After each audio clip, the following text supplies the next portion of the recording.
So we want local extrema. That means we need to first know critical points. Set the first derivative equal to 0. So here comes the first derivative.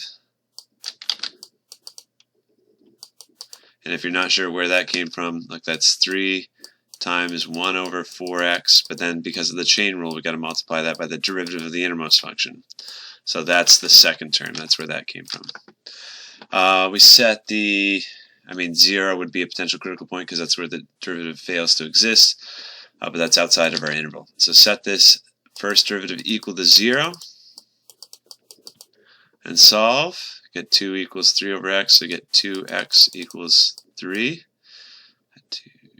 And then divide both sides by 2, so get x is 3/2. Now, is that local max or local min? We can find that out with the second derivative test. So here comes the second derivative. Because this is 3x to the negative first. So if you take a derivative, the negative 1 comes down and multiplies, and then the power gets reduced by 1. So that's our second derivative. And if we plug in, I'm going to rewrite it using division. If we plug in 3/2 into our second derivative, then we need to flip and multiply. Yeah, I have to double check myself.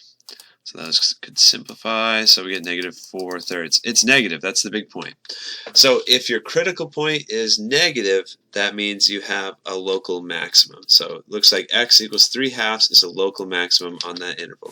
I want the second derivative test, so let's start by finding the first derivative. Derivative cosine is negative sine, but then we need to multiply by the derivative of the innermost function, so that's negative 12 sine 3x. And so the second derivative, take a derivative of what we already have. The derivative of sine is just cosine, so the negative sign sticks around. But then again, chain rule, multiply by the derivative of the innermost function.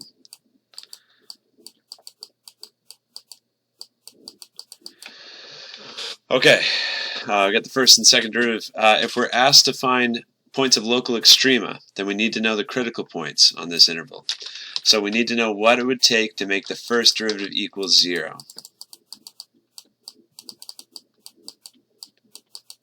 So sine is 0 when the y-coordinates in the unit circle are 0. So an angle of x equals 0, sine would be 0 because that has a y-coordinate of 0 with that dot. So let's maybe list them out. When the angle is 0, so when the angle, the argument here, 3x, equals 0, then we would have 0. We'd have a critical point. Now another place, it's not pi over 2. How about pi?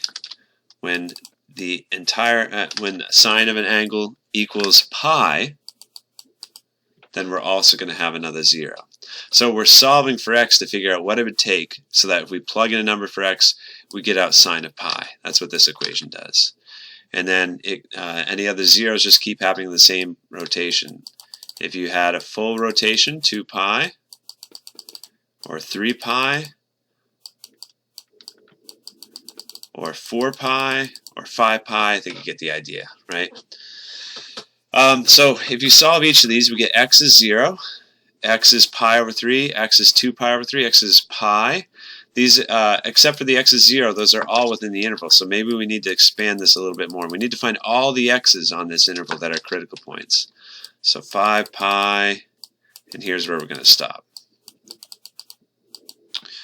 Right, so critical points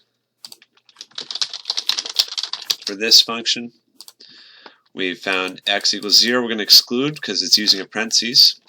If you solve this equation, you get pi over 3. You get, in the next equation, you get 2 pi over 3.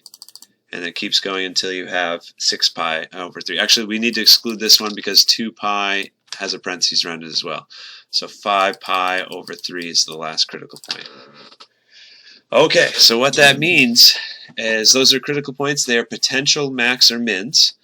Using the second derivative test, we can quickly find out whether they're maxes or mins. We plug them into the second derivative. If it's negative, that means it's a local max. If we plug it in and it's positive in the second derivative, then it's a local minimum. So if we plug pi over 3 into the second derivative,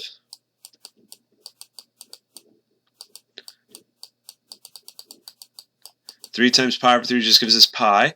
Cosine of pi is -1. Negative 36 times -1 is a positive 36.